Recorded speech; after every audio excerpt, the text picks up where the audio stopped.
Sorcerers, Josh here, and today, since my plans were ruined by just a rock, I'm going to go ahead and talk about some of the Arthurian Legends spoilers. Now today I specifically want to talk about one card, which was revealed much earlier in the spoiler cycle, and that card is Siege Giant. For those of you that don't remember, Siege Giant is an exceptional giant that costs 4 mana, 2 fire threshold, and has 4 power. And its ability reads as follows. Once per turn, Siege Giant may throw a weaker ally through the air to a nearby location. Now, when you first read that, it's like, well, that's kind of fun and thematic or whatever. But if you really start to think about it, that seems really, really powerful. Because what that card is essentially saying is that you have a fixed blink from a particular site. So you basically, for smaller minions, have the ability every single turn to blink a minion. And actually, it reads ally. So in theory, you could even chuck your avatar if it happened to be at the site of the Siege Giant. So, right away, let's think about this. If I place a Siege Giant at site 8 on the map, I will effectively be able to blink onto site 12, 13, and 14 on my opponent's side of the board. So basically, I have a way to get something over there every single turn until the Siege Giant is eliminated or neutralized in some way. That is incredibly powerful. Not only that, but I also have the ability to chuck that ally into my backline if I need to protect it, or whatever it is I need to do. So this card's actually really powerful in my opinion. Now, because of removal and all that type of stuff, not to mention its cost, I'm not quite sure how effective it's going to be, but I've already got a lot of things boiling in my mind about what it could potentially do. So let's run through some of the obvious things that you could do with a Siege Giant that's going to be very beneficial to you. The 2 big ones that come to mind immediately are Quarrelsome Kobolds and Colicky Dragonettes. So any card, or any minion, I should say, that has a static effect that you don't have to tap to activate, this means if you have a Siege Giant in play, you can play the Quarrelsome Kobolds or the Colicky Dragonettes or whatever it is to that Siege Giant's location, and it can immediately throw it out towards your opponent a bit farther and get you a bit more range on that effect. This is going to be incredibly useful to get rid of small pesky minions, or potentially even to deal that last bit of damage you need for some avatar that's on death's door. So right off the bat, you know, you've got those cool effects with the cards that we know really well. But there's some other cards that don't see a lot of play that it might also be helpful with. For example, Swiven Scout. You could throw the Swiven Scout out and start seeing your opponent's hand very quickly. You could throw a Court Jester to make them discard at the end of the turn, potentially. So you have those other options that could become a little bit more viable because of a Siege Giant. Also, on top of that, let's not forget minions with charge. The Siege Giant can throw Petrosian Cavalry, and more importantly, it can throw Gyre Hippogriffs, which means that effectively, because that is an airborne unit, because of the way the giant works, if you're playing it there and then the giant throws it, you could effectively have the Hippogriffs attack any site on the entire board because they have airborne, allowing them to attack diagonally, and the giant at site 8 effectively allows you to place it in any nearby site, and so because of the Gyre Hippogriffs airborne, they can reach wherever they need to go on the board. Again, another excellent way to deal that killing blow. So, there we go. You know, those things that can happen immediately. Now, the other way that we can potentially use them is that we play a minion and then the following turn, we play the giant to that site.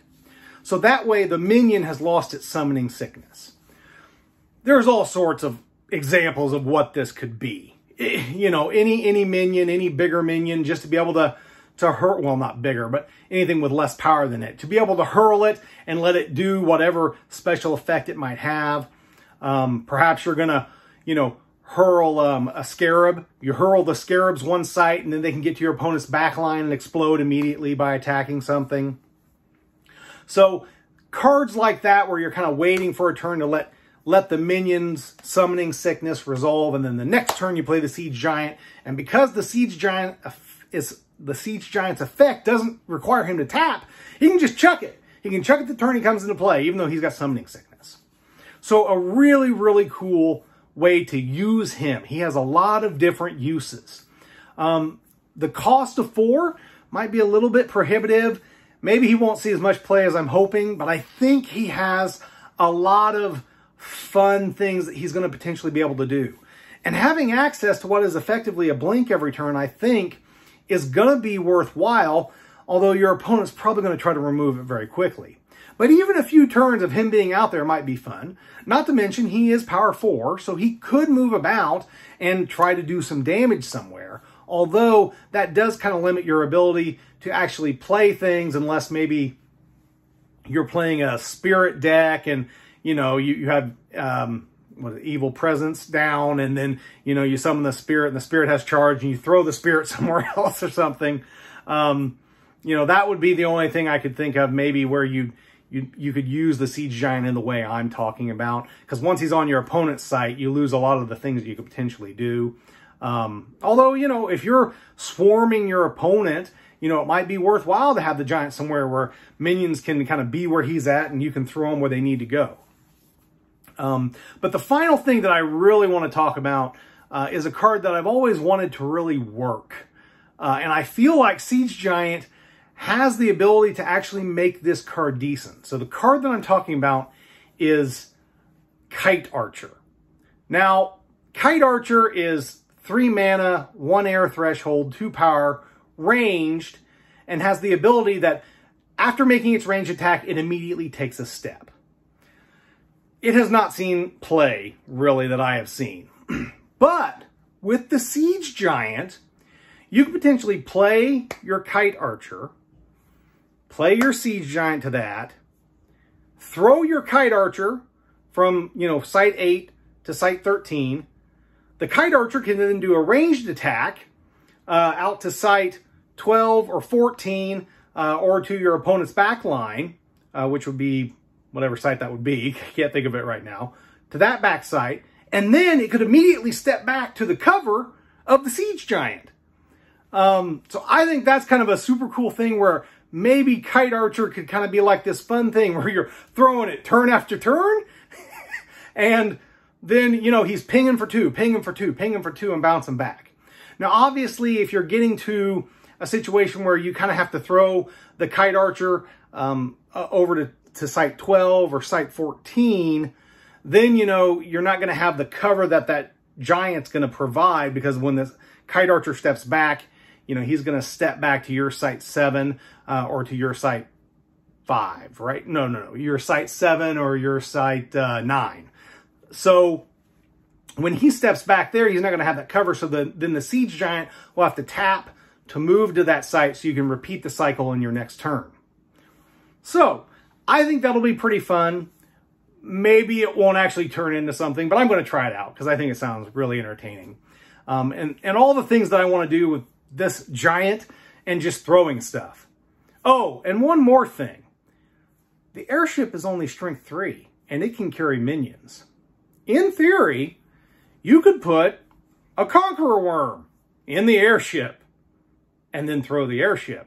Because all you're doing is you're throwing the airship, which you're allowed to do because it's only power 3. Conqueror Worm just is along for the ride.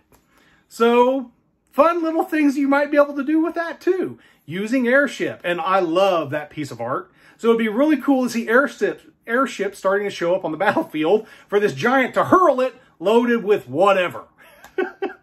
So that's fun. And then back to the Kite Archer, you know, there is one thing, my big thing about the Kite Archer is I'd like for the giant to provide him cover. If you have a way to untap that giant at the end of your turn somehow, you could potentially create an area where the giant can move back and forth and stay untapped to defend the Kite Archer over and over. Might be cool. Don't know if it'll work. But obviously, you all probably are thinking of the card I have in mind that we've seen. And that's the card that I plan on talking about next time. So, keep on contesting the realm, everybody, and I'll talk to you later.